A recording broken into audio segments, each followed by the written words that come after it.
buonasera. L'ospite di questo nostro approfondimento settimanale è Gaspare Sturzo, candidato a presidente della regione siciliana. Gaspare Sturzo è nipote del famoso statista Don Luigi Sturzo, magistrato nel pool antimafia di Palermo al tempo di Caselli, attualmente presidente del Centro Internazionale Studi Sturziani e consulente giuridico di Palazzo Chigi, fondatore del partito Italiani Liberi e Forti. Grazie dottore Sturzo per aver accettato il nostro invito. Noi abbiamo approfittato di questa sua presenza qui ad Agrigento.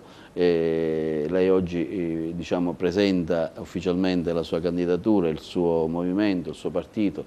Ecco, come mai ha scelto Agrigento? Oggi anche diversi noti insomma, quotidiani nazionali davano proprio questa notizia, parte proprio da Agrigento questo suo impegno, perché? Beh, la risposta è abbastanza semplice. Agrigento, la Grecia, la culla della democrazia. In Sicilia sappiamo bene che tra le comunità più bistrattate sicuramente quella agrigentina in questo momento è quella che ha subito torti che si vedono sui numeri di tutte le statistiche, nonostante che abbia prodotto in questi anni di Costituzione repubblicana e in questi recenti anni della Seconda Repubblica personaggi politici che hanno avuto incarichi anche molto importanti. Eppure la realtà è quella dei numeri che i giornali economici nazionali e internazionali pongono in evidenza e che si può riscontrare anche guardando un po' le strade che ci sono per venire ad Agrigento, l'assenza delle ferrovie, il sogno di un aeroporto, un'area turistica che avrebbe una grande capacità di attrarre e di creare sviluppo, economia, posti di lavoro. Insomma, tutto ciò che è poi la metafora stessa della Sicilia, le grandissime potenzialità inespresse. Per colpa di chi? E appunto, per colpa di chi? Io penso intanto, e purtroppo, per colpa di noi cittadini che abbiamo delegato ondate di classe dirigente e politica non all'altezza dei compiti che una situazione di democrazia complessa, articolata e una realtà economico-finanziaria internazionale e globale richiedevano, cioè soggetti capaci di fare le auspicate riforme o ancora di più di creare progetti economici e sociali di sviluppo. E qui l'altra domanda, perché queste persone, questa classe dirigente non è stata in grado di farlo? Innanzitutto, a mio avviso, per una questione di assenza di moralità pubblica e privata. Abbiamo in questi anni, da Tangentopoli in poi, registrato un degrado pubblico crescente nella classe politica. In questo ultimo quadriennio di esperienza politica regionale siamo tornati indietro ai tempi del milazzismo, lombardismo, milazzismo, con dei risultati economici drammatici.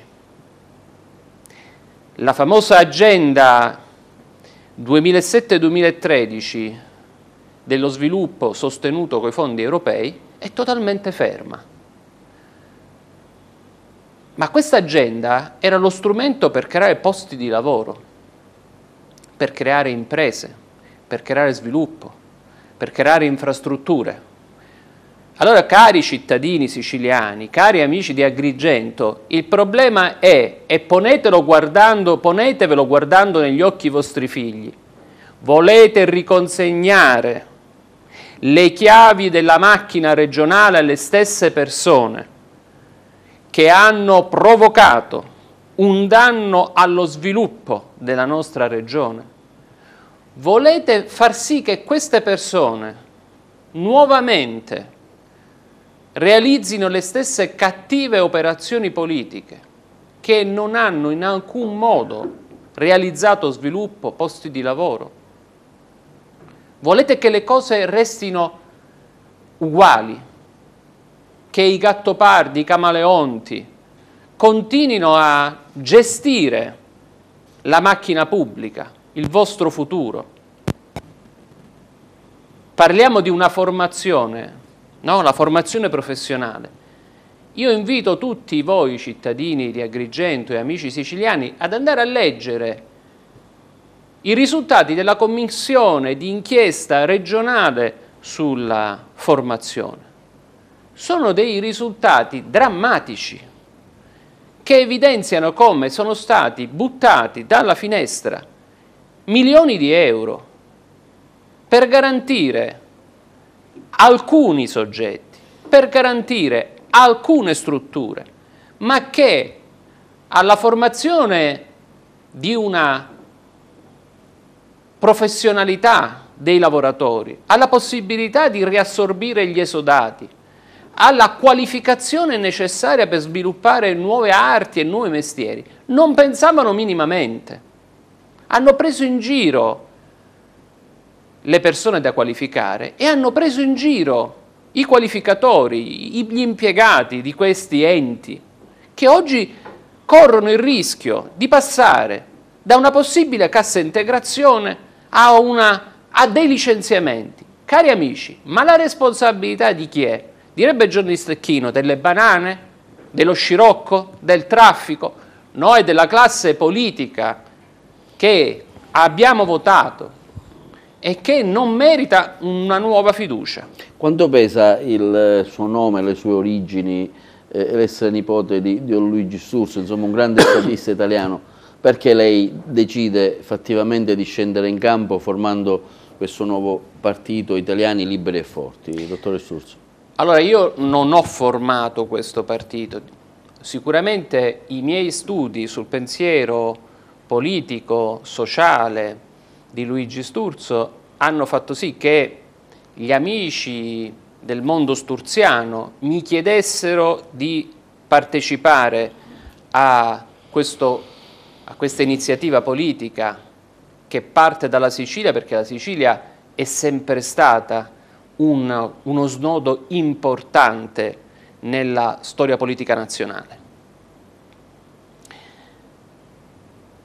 Io metto non solo il mio cognome sul tavolo della politica e del consenso, il mio cognome è legato al fatto che sono pronipote di Luigi Sturzo.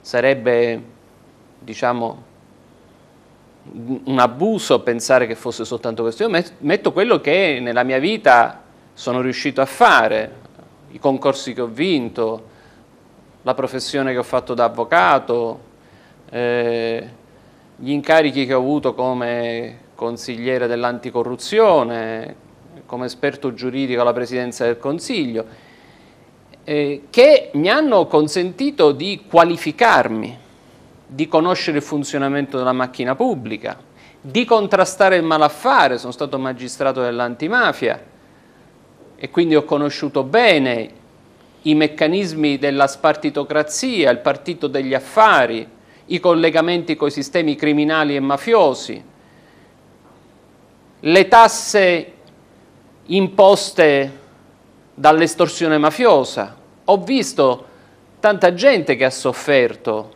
sia per gli errori fatti, sia perché è stata vittima di estorsioni, di taglieggiamenti mafiosi, di imposizione da parte della cattiva politica di richieste illecite. Il sistema purtroppo non è cambiato perché non era compito e non è compito della magistratura poter governare la realtà sociale, intervenire sì dove c'è del marcio per fare pulizia, ma il governo della cosa pubblica spetta esclusivamente a chi i cittadini scelgono, perché così è scritto in Costituzione. Da questo punto di vista, prima di fare accettare questo invito che mi è stato fatto dagli amici di Italiani Liberi e Forti, ho fatto richiesta e ho ottenuto l'aspettativa dalla magistratura, per cui in questo momento sono in aspettativa, anche se avrei potuto non farlo, perché non esercito la professione qui a Roma, qui in Sicilia, però ho ritenuto corretto, sia nei confronti delle istituzioni a cui appartengo, avendo vinto un concorso, sia dei cittadini, che fosse chiara la differenza tra i due momenti. Ecco, visto che stiamo parlando proprio di mafia, di antimafia, lei ha lavorato nel pool di Falcone, leggo tra le sue note. Di Caselli. Di Caselli. Falcone purtroppo... Di Caselli, scusi, ho sbagliato. Allora le faccio una domanda un po' particolare. Ecco, 2 presidenti della regione sono caduti proprio su queste accuse, sulla vicenda mafia. Ecco, quanto inciderà secondo lei al prossimo impegno elettorale questo fenomeno in Sicilia? Qui è il modello politico, della concertazione con le clientele e con i sistemi criminali, lobbistici, massonici e mafiosi. Se la classe politica non saprà dire basta, di volta in volta questo sistema del malaffare finirà per assorbire, per toccare, per sporcare qualsiasi politico che verrà chiamato dai cittadini a promuovere le istituzioni della cosa pubblica. Bisogna avere il coraggio di dire basta, tranciare di netto tra il passato e il futuro questo cordone del malaffare dentro cui passa anche la gestione criminale e mafiosa, che si siede al tavolo della spartizione, garantendosi quote di denaro, quote di incarichi, quote di appalti, colletti bianchi, grigi, neri che fanno l'intermediazione tra l'uomo politico e il sistema finanziario che ruota attorno. Bene, in questo bisogna avere la forza, tutti quanti, di dire basta, di non candidare soggetti che hanno problemi giudiziari, di non candidare soggetti che hanno avuto precedenti penali o indagini, fatti di mafia, di corruttela. Un livello, diciamo, minimo di civiltà e di democrazia, che purtroppo, come sappiamo, ancora una volta possiamo dire, l'Assemblea regionale siciliana non ha ritenuto di dover approvare quell'insieme di norme che avrebbero impedito l'ingresso non solo nell'Assemblea stessa, ma anche negli incarichi, nelle consulenze, nelle nomine a dirigente di soggetti esposti a questo pericolo di infiltrazione criminale. Lei non ha paura di eventuali condizionamenti mafiosi nel corso della sua campagna elettorale o nell'ipotesi che può vincere, insomma, le elezioni, che questo condizionamento possa in qualche modo interessarla? Io credo che non ci siano ragioni di pensare che la mafia, i mafiosi, i sistemi lobbistici si interessino a una persona che storicamente ha sempre avversato il loro modello parassitario di gestione della cosa pubblica. Abbiamo, come Italiani Liberi e Forti, un codice etico molto rigido che prevede tutta una serie di controlli e di passaggi sui nomi dei candidati, e quindi siamo abbastanza sicuri e certi che, almeno dal nostro punto di vista e per i controlli che appunto abbiamo e stiamo facendo, non ci saranno soggetti esposti a questo pericolo. Saremo altresì molto attenti, naturalmente, a non finire nelle trappole dell'intermediazione dei famosi colletti bianchi, grigi e neri che possono occultare altre realtà alle loro spalle. Insomma, un compito difficile. È un compito difficile a cui l'intera società siciliana dovrebbe prestare attenzione. L'interruzione di questo sistema di rapporto diretto o indiretto con il malaffare ha dato l'esito negativo allo sviluppo della nostra terra. Io credo che oggi ci sia quel livello di civiltà acquisito nella società civile per poter dire che le esperienze come Addio Pizzo, che le esperienze come gli imprenditori che si oppongono alla mafia, con le associazioni, i movimenti ecclesiali, con i centri sociali, le opere sociali realizzate, ecco, c'è tutta una grande parte della società siciliana che ha capito che con questa realtà del malaffare, del sistema lobbistico, massonico, criminale e mafioso, non si possono fare affari, non si può fare politica, non c'è speranza di convivenza, perché non c'è nessun futuro di crescita. Ecco, in questo probabilmente la Sicilia è la Sicilia operosa, quella intelligente, quella che guarda e ha una visione verso il futuro, è molto più avanti di altre regioni italiane. Allora, siccome c'è un'avanguardia già in Sicilia di persone che la pensano così, è necessario che si alzi l'onda, cioè che tutti gli altri capiscano che è questa la strada, quella che rifiuta il collegamento, l'ingerenza, la contiguità, l'infiltrazione. E se lo facciamo tutti assieme, ecco che la sua domanda alla fine non ha paura, non ha timore, no, perché saremo tutti noi cittadini che avremo detto basta, che non si può fare, non si farà più. E allora questi agenti del sistema criminale saranno ridotti nell'angolo e anche loro capiranno che non c'è speranza e che devono rientrare nel sistema delle regole della convivenza civile. Certo, è evidente che da questo punto di vista dobbiamo prenderci carico di togliere ogni ragione attraverso cui le infiltrazioni criminali possono tentare di governare la nostra isola. E allora basta appalti truccati. Basta sfruttare la gente promettendo posti di lavoro che non ci sono o forme di assistenzialismo che non si possono più praticare perché non ci sono i denari pubblici per garantirli. Perché tutte queste cose poi cosa provocano? Provocano un'evidente disperazione nella gente.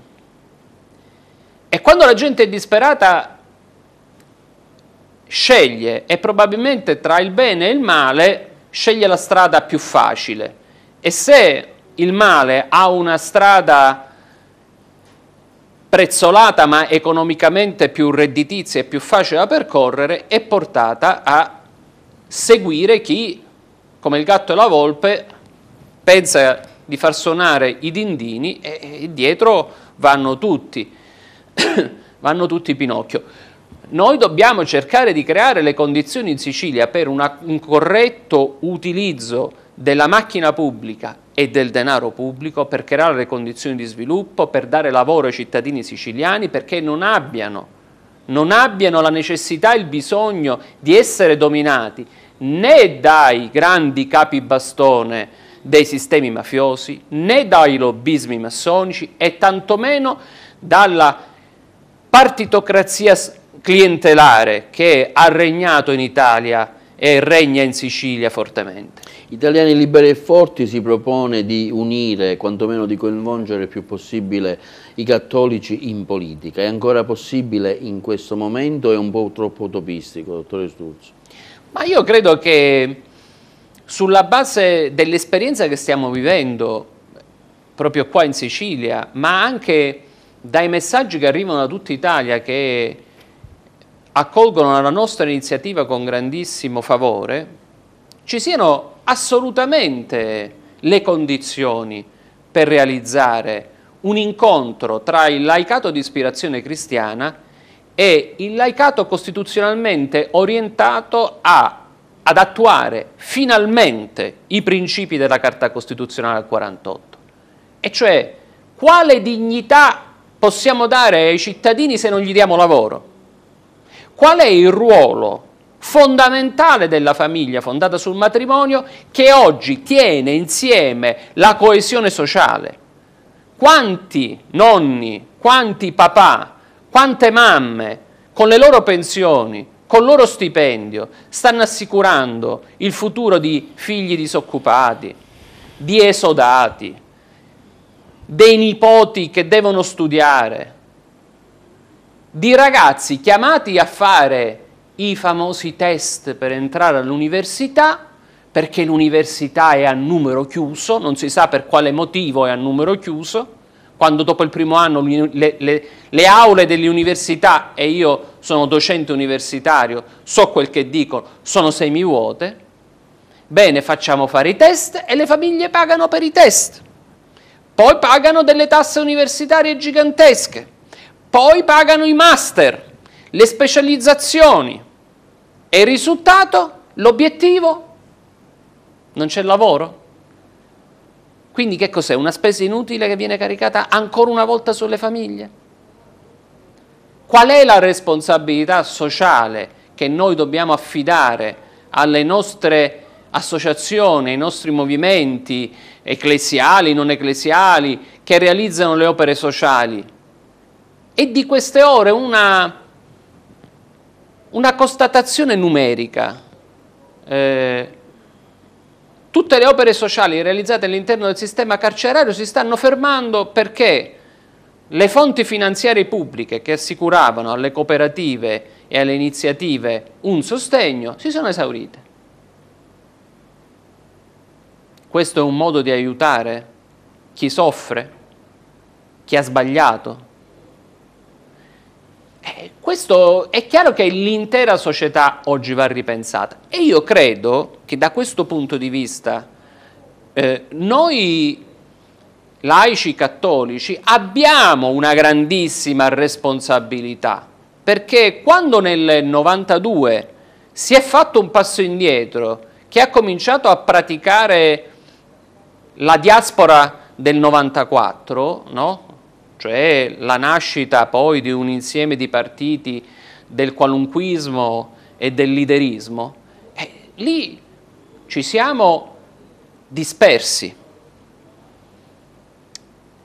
Oggi possiamo constatare che cosa, cari amici di Agrigento? Che abbiamo due candidati teoricamente imputabili a questi vecchi contenitori lideristici, uno di estrema sinistra e uno di estrema destra. E all'interno di questa forbice io mi domando come sia possibile che una regione come la Sicilia e un popolo come quello siciliano, che non è mai stato né di estrema sinistra né di estrema destra, possa trovare le condizioni culturali, sociali e politiche per votare questi due candidati, sempre che poi alla fine... Certo, saranno loro. Esatto, sempre che poi alla Parliamo fine... di Crocetta e di Musumeci. Questo meccanismo che sembra, diciamo, come la borsa di Londra, si aggiorna di minuto in minuto, ci consegni come candidati del PD UDC Crocetta e come candidati del gruppone nazionalsocialista indipendentista Musumeci. E qui allora è evidente che viene fuori una realtà di fondo, cioè che questa classe politica che è il frutto del qualunquismo dei vecchi contenitori lideristici, quelli che ci hanno detto le ideologie non serve, la cultura è una cosa da fare all'università, infatti hanno tolto i fondi all'università, da fare a scuola, e infatti hanno tolto i fondi alle scuole. è una cosa di serie B la cultura, non ha importanza. Ci siamo qui noi che siamo gli uomini dei fatti, e infatti i fatti parlano. Siamo il paese che rispetto a tutti gli altri paesi europei è cresciuto di meno. E qui la responsabilità di noi cattolici è pesante.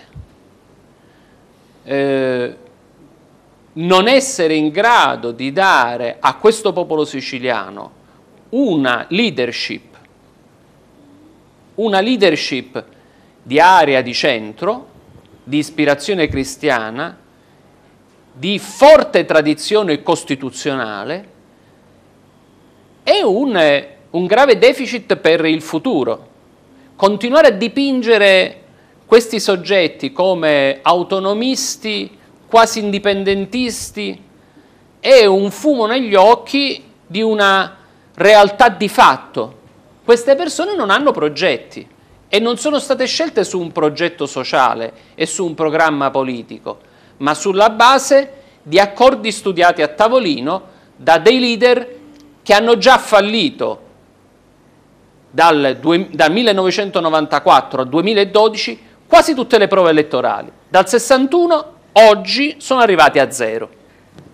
Dottore Sturzo, ecco, in questo momento di grande crisi sia nazionale, europea che internazionale, la Sicilia viene un po' paragonata alla Grecia dell'Europa. Nonostante i tantissimi problemi che la Sicilia soffre, parlo dei giovani, la mancanza di lavoro, precariato, ecco, perché lei decide proprio di scendere in campo in Sicilia in questo momento così difficile, insomma? Cosa l'ha spinta? Qual è stata la spinta? Sicuramente io credo principale? Che la spinta principale sia una riflessione che nasce proprio dalle radici storiche, qui sì, la cultura sturziana e quella dottrina sociale della Chiesa che chiede a chi è più forte, a chi è più libero, di essere responsabile nei confronti di chi è in difficoltà. Io credo che i miei concittadini siciliani siano fortemente in difficoltà per quello che abbiamo detto finora. E anche perché nel progetto politico Italiani Liberi e Forti ci sono le risposte per poter risollevare la nostra Sicilia. Per assurdo, la situazione disastrosa della Sicilia è un grande vantaggio se riusciamo a riconsiderare l'ottica morale dell'azione politica. La Corte dei Conti ha stimato che il sovraccosto per beni e servizi in Italia è del 40% in più rispetto al resto d'Europa. Si parla di circa 60 miliardi l'anno di euro che vanno in fumo in tangenti. Uno studio di Confindustria dice che gli oneri impropri in Sicilia, gli oneri impropri sul sistema dei cittadini e delle imprese, il cosiddetto peso della burocrazia, assorbe quasi il 66% dell'economia dell'isola. Su questi costi noi dobbiamo aggiungere, quindi tangenti e sistema di burocrazia pesante, dobbiamo aggiungere anche una serie di altri spread. E lo spread principale, naturalmente, qual è? Ne abbiamo parlato poc'anzi, è il taglieggiamento mafioso. Poi, naturalmente, un ulteriore spread è quello dell'inefficienza dei servizi e delle infrastrutture. Bene, recuperando queste somme, noi abbiamo un bacino economico da rimettere in gioco. Se i controlli sugli atti e sulle persone della pubblica amministrazione, tutti inclusi e nessuno escluso, scusate, fosse seriamente realizzato, il furto del denaro pubblico sarebbe davvero molto più difficile.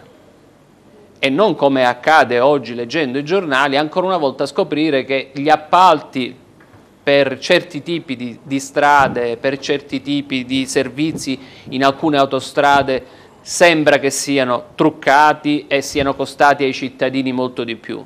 Perché quando diciamo che un bene o un servizio ha un peso del 40% di tangenti, significa che la scuola che viene costruita non costerà 100, costerà 140. Ma, amici miei, che cosa vuol dire questo? Non lo paga Pantalone. Vuol dire che questo 40 in più diventerà un debito dello Stato che verrà ripianato con nuove tasse che noi cittadini siamo chiamati a pagare. E questi soldi non creeranno nessuna ricchezza, perché come da tradizione spariranno nelle isole felici del riciclaggio, il contante che scappa ai controlli, soldi nei paradisi fiscali, poi qualcuno si comprerà la villa da qualche parte, qualche altro si comprerà l'azienda da qualche altra parte, eccetera.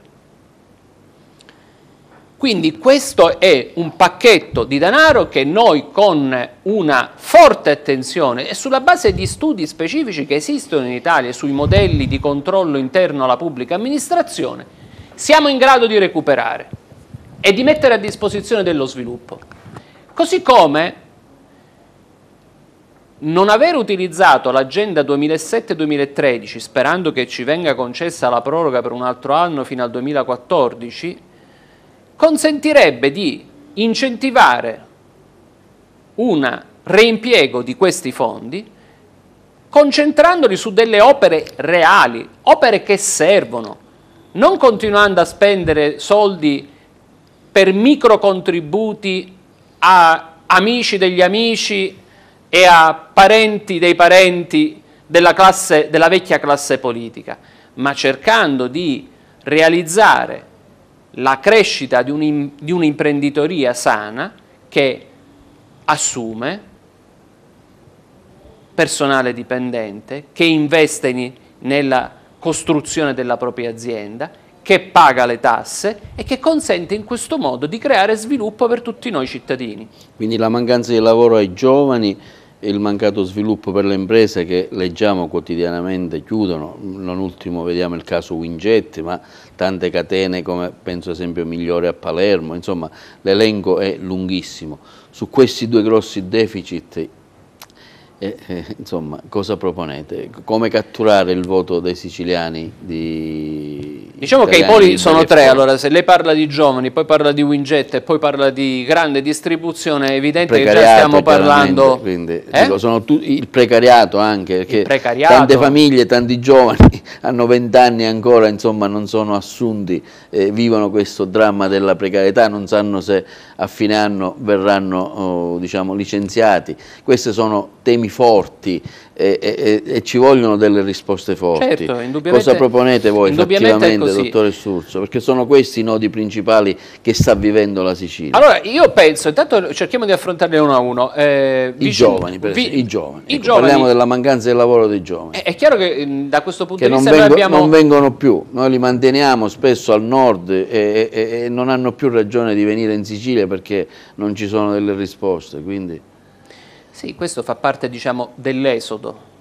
Noi abbiamo visto l'esodo delle imprese, l'esodo dei capitali, l'esodo dei cervelli, da sempre abbiamo un esodo dei giovani. Attenti perché da questo punto di vista il costo di produzione di un giovane che va poi a cercare fortuna all'estero è un costo o in Italia, nel nord Italia, è un costo di produzione che resta tutto sull'economia siciliana, cioè noi paghiamo le tasse per fare studiare, per formare un ragazzo che di fronte alla mancanza di lavoro riesce, si dice chi nesce a renesce, va all'estero, va nel nord Italia dove i sistemi economici sono più progrediti e più liberi, trova lavoro e crea benessere e ricchezza in quel territorio.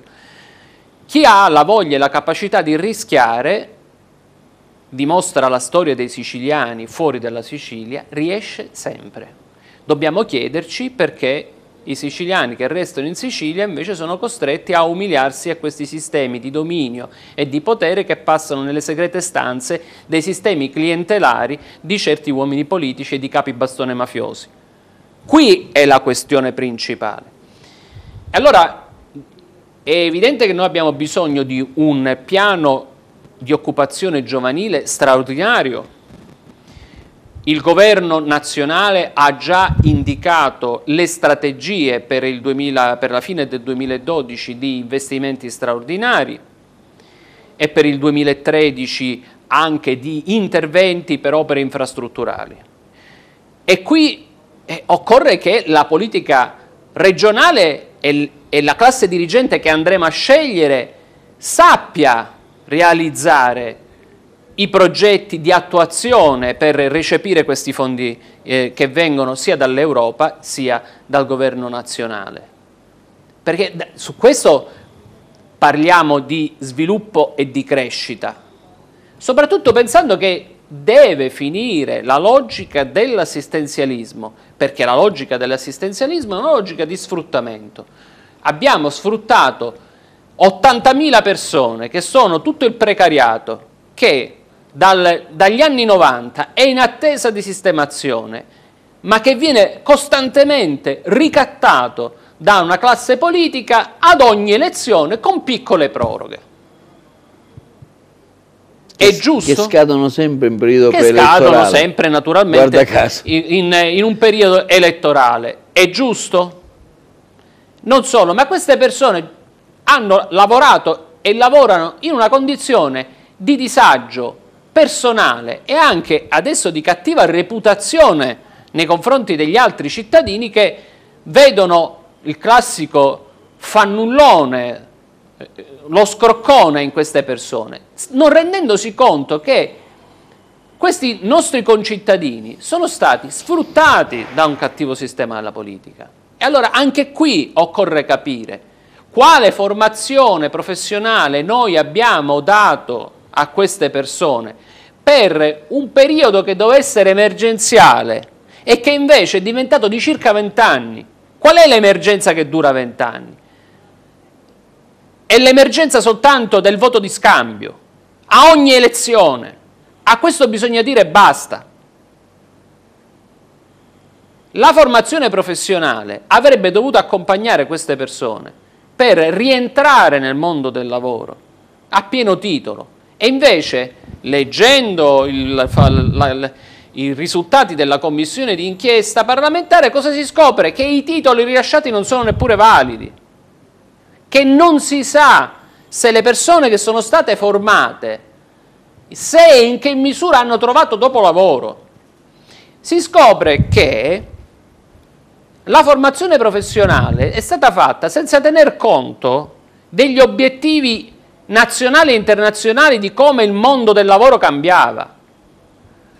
Abbiamo prodotto pizzaioli e sartine, mentre nel resto del mondo stanno producendo operai specializzati nella gestione di macchine, nel movimento rifiuti, manager della gestione delle emergenze anti-inquinamento.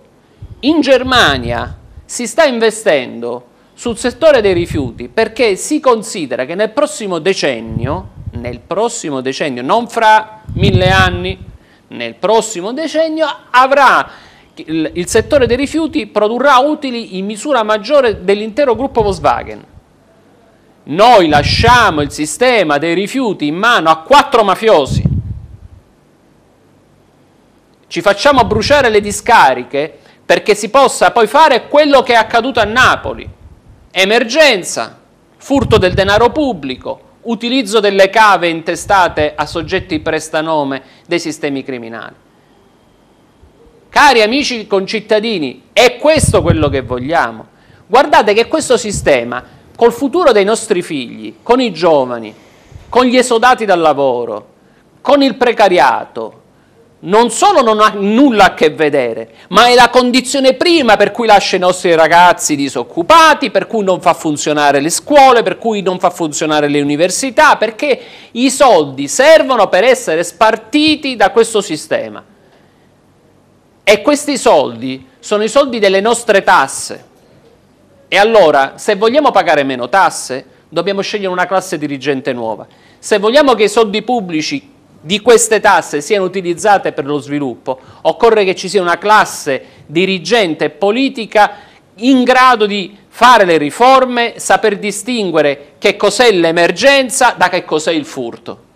Ecco, lei parlava di rifiuti, proprio i rifiuti con le ATO sono forse una delle cause maggiori dove è il buco della finanza, del bilancio della Regione Siciliana. Ecco, proprio sul bilancio cosa pensate? Quale sarà la vostra ricetta? Perché dico, si rischiano ancora gli stipendi, insomma, i pagamenti arrivano in forte ritardo, insomma, tutto questo provoca una lentezza un po' in tutto il circuito economico, finanziario. Purtroppo è assolutamente vero, perché se, come pare, nel bilancio della Regione Siciliana ci sono solo 6 milioni di euro, noi stiamo parlando di una situazione catastrofica. E allora, se i cittadini siciliani chiameranno me e gli amici di Italiani Liberi e Forti alla responsabilità di governare l'isola, la prima cosa sarà una commissione di inchiesta per rendere trasparente il bilancio regionale. Noi vogliamo vedere e sapere che cosa è successo in questo quadriennio, sapere che cosa sono questi residui attivi e quali quelli passivi, come si può ripulire il bilancio, perché se non avremo un bilancio trasparente da rendere disponibile in maniera comprensibile e pubblica ai cittadini, con le responsabilità di chi ha utilizzato il denaro pubblico per spese che poi non sono risultate utili, è evidente che non potremo fare nessun passo avanti. La politica di bilancio e del risanamento del bilancio è fondamentale e su questo io garantisco che noi saremo attentissimi. Ecco, spesso abbiamo assistito a forti violenti contrasti fra il governo regionale e quello di Roma. In questo senso quale sarà la strada che lei percorrerà nell'ipotesi, insomma, di una sua elezione, di una probabile vincita? Io credo che il rapporto tra l'autonomia regionale e il governo nazionale vada stabilita sulla base di una credibilità della classe politica regionale. Noi abbiamo una classe politica screditata nei risultati e dunque andare a chiedere da parte della vecchia classe politica andare ad avanzare ogni volta pretese si riduce invece soltanto a una concessione di favori da parte del dominatore di turno. Si chiami esso Berlusconi, si chiami esso Prodi, sulla base contingente di un patteggiamento di accordi sottostanti.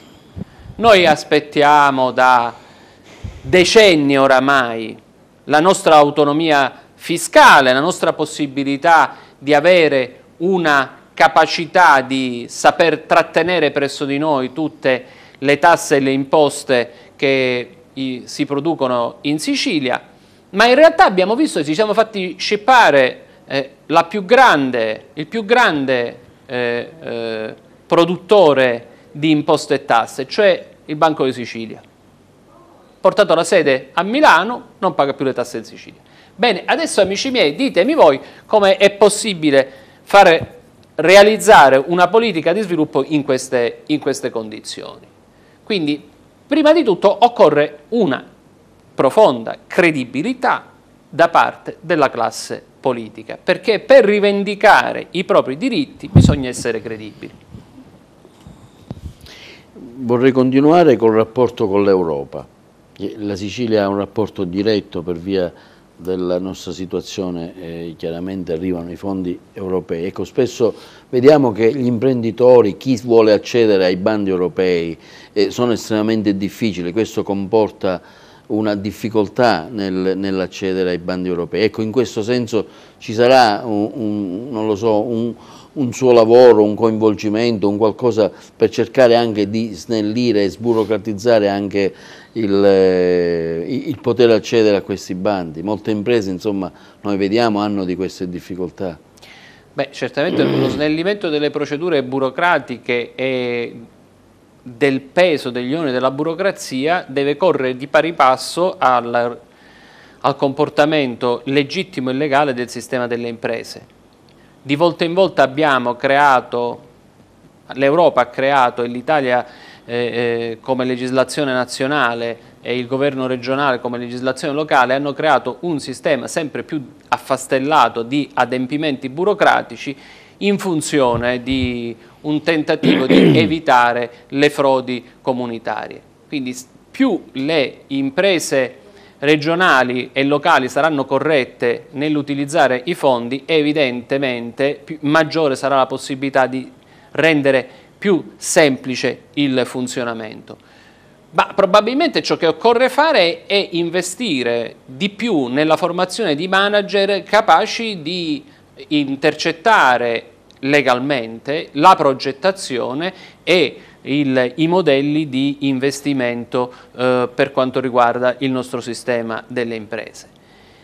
Viceversa, se continuiamo a guardare tutto ciò che non va, sembra proprio che il sistema di rendere complesso, difficile, inattuabile per tutti l'accesso ai fondi europei sia stato funzionale alla capacità di trovare delle scorciatoie presso le segrete stanze dei sistemi delle clientele. Ecco, questo sì che deve finire, perché è dimostrato, ormai ci sono degli studi nazionali che parlano chiaro su questo, che molto spesso il sistema dei contributi arreca vantaggi sempre alle solite imprese, mentre qui se noi vogliamo creare nuova imprenditorialità e sviluppo dobbiamo consentire anche ad altre imprese di accedere al sistema della contribuzione europea. Parliamo della classe dirigente della regione siciliana. Ci sono migliaia di impiegati e spesso si ricorre sempre a consulenti esterni. In questo senso lei cosa propone? Beh, qui la posizione italiana Libera e Forte mia personale è molto rigida. Io penso, anzi noi pensiamo che vada ripristinato il sistema della legalità dei concorsi pubblici e dell'avanzamento per merito con i concorsi pubblici. Basta nomine fuori da ogni logica di pubblico concorso, basta incarichi e consulenze che servono poi al finanziamento illecito di certi uomini politici. Bisogna rendere il settore trasparente, rendere il settore responsabile. Abbiamo dei dirigenti che hanno vinto i concorsi all'interno della pubblica amministrazione, che vanno resi indipendenti e autonomi nel conseguire le scelte e gli obiettivi programmatici che la politica, o meglio, i rappresentanti dei cittadini indicano. Quindi indipendenza e autonomia naturalmente rispetto agli obiettivi che devono essere conseguiti. È un modello, diciamo, che sta dentro la Carta Costituzionale ma che è stato dimenticato. Da questo punto di vista posso assicurare che se i cittadini siciliani sceglieranno me, gli amici italiani liberi e forti, faremo un attento esame di tutte le nomine del recente passato, perché non è immaginabile che la regione siciliana continui a essere uno stipendificio di consulenze, incarichi e nomi di cui nessuno sa a cosa servono e per quale motivo sono stati dati. Parliamo di spending review. Monti aveva dato un input addirittura di un taglio di 2000 dipendenti della regione, solo che l'Assemblea regionale non è riuscita, o per mancanza di tempo, un po' anche per mancanza di volontà, in un momento preelettorale di attuare questa decisione. Ecco, lei farà uno spending review, taglierà i dipendenti, come si può dimagrire il bilancio della regione?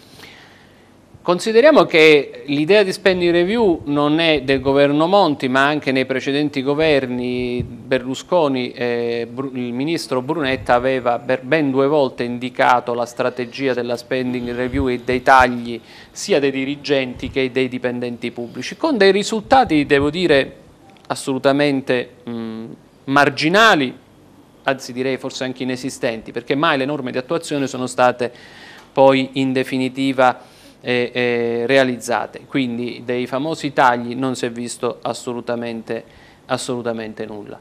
Però attenzione, io credo che il fallimento politico del governo lombardo passi anche per la strategia dello spending review e dei tagli dei dipendenti pubblici. Forse c'era altro da tagliare da qualche altra parte. Noi oggi siamo costretti a tagliare perché abbiamo rinunciato a promuovere le vie dello sviluppo economico e della crescita sociale. e da questo punto di vista, prima che tagliare servizi ai cittadini, perché poi questo significa, perché nel momento in cui si mandano a casa migliaia di dipendenti pubblici regionali o degli enti locali, significa che andando a richiedere un certificato, andando a chiedere notizie di una propria pratica, si troverà la scrivania vuota molto probabilmente. Questo creerà ancora inefficienza su inefficienza, e attenti che per quanto riguarda la regione siciliana, il fatto di mandare in pensione o licenziare o fare altre operazioni creerà contenzioso, che è naturalmente contenzioso giudiziario, che sarà ulteriore costo, oppure con i prepensionamenti e gli esodi si dovrà pagare ancora una volta di più senza avere alcun tipo di servizio. Ciò che noi dobbiamo cercare di introdurre è l'idea da condividere con la comunità dei dipendenti pubblici e soprattutto di quelli regionali, che sono il valore aggiunto della nostra attività burocratica e regionale. Devono lavorare di più, devono lavorare meglio, devono lavorare su obiettivi, perché questo sarà il modello che ci consentirà di utilizzare queste persone come valore aggiunto per la crescita. Vorrei parlare del welfare, dello stato sociale, dei bisogni della gente, della terza età. Ecco, spesso in questo momento di tagli si taglia anche su di loro. Ecco, su questo settore importante e finora anche per il sostentamento della famiglia, insomma, in una famiglia la pensione serviva anche un po' a contribuire al benessere di tutta la famiglia. Ecco, in questo settore cosa farà? È del tutto inaccettabile gli interventi sui tagli che riguardano il sistema dell'assistenza agli anziani, ai malati, ai disabili. Bisogna risparmiare. Per non parlare della sanità. non bisogna risparmiare su altro. Quanto costa comprare una siringa e quanto costa realizzare un ospedale prima di tagliare i posti letto, e quanto e soprattutto chi mandiamo a curare i nostri malati, con quali risultati, da rendere pubblici, perché occorre sapere chi mi cura, che cosa ha fatto prima di curarmi. È previsto anche nell'ultimo decreto del governo Monti per quanto riguarda la sanità un intervento di questo tipo, e quindi anche nella nostra regione dovrebbe essere attuato una pubblicità sugli esiti delle cure per strutture sanitarie. Dottore Zusso, siamo quasi alla fine, lei ha altri impegni, ecco, però mi viene spontanea una domanda.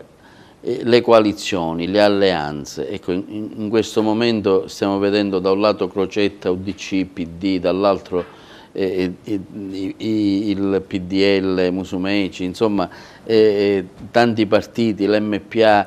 Ecco, lei quale alleanze farà, chi sceglierà come diciamo, compagni di viaggio in questo impegno elettorale? Abbiamo scelto sin dall'inizio come politica nazionale, ma ancor di più in maniera convinta qui in Sicilia, di non fare alleanza con nessuno dei vecchi gruppi responsabili dello sfascio politico regionale e nazionale. Non faremo accordi né con l'UDC, né col PD, né col PDL, né con le cangianti forme di lombardismo dai 1000 nomi che di ora in ora vengono fuori. Ecco, noi corriamo da soli insieme a alleanze civiche, di liste civiche che si sono presentate presso i comuni correndo anche loro già da soli per una diversa forma della politica che viene dal basso. Abbiamo fatto già un accordo con i movimenti civici Sicilia, ne stiamo facendo altri con questa idea. Non si fanno accordi, patti, trasversalismi, roba da Gattopardi e da Camaleonti con chi è responsabile dello sfascio politico regionale e nazionale. Ha già qualche idea su eventuale giunta, su eventuale compagine assessoriale che lei proporrà, insomma, in campagna elettorale? Se io do il voto a lei dovrò anche sapere quali saranno gli uomini che la affiancheranno. Certo, abbiamo delle idee ben precise. Le renderemo, così come il programma, note ai cittadini, nel momento in cui finalmente finirà questo carnevale di candidati senza programma a cui tutti quanti stiamo tristemente assistendo. Bene, noi ringraziamo il dottor Gaspare Sturzo che si trova oggi ad Agrigento per aver accolto il nostro invito. Abbiamo cercato un po' di fare il punto della situazione. Il dottor Sturzo è candidato di Liberi e Forti. Noi gli facciamo i migliori auguri, speriamo di avere un po' illustrato parte del programma, del suo programma elettorale. Grazie. Grazie a voi da parte mia e da Italiani Liberi e Forti. Grazie ai nostri telespettatori, ricordo sempre in tutta la Sicilia LCN TVA 92. Grazie e buonasera.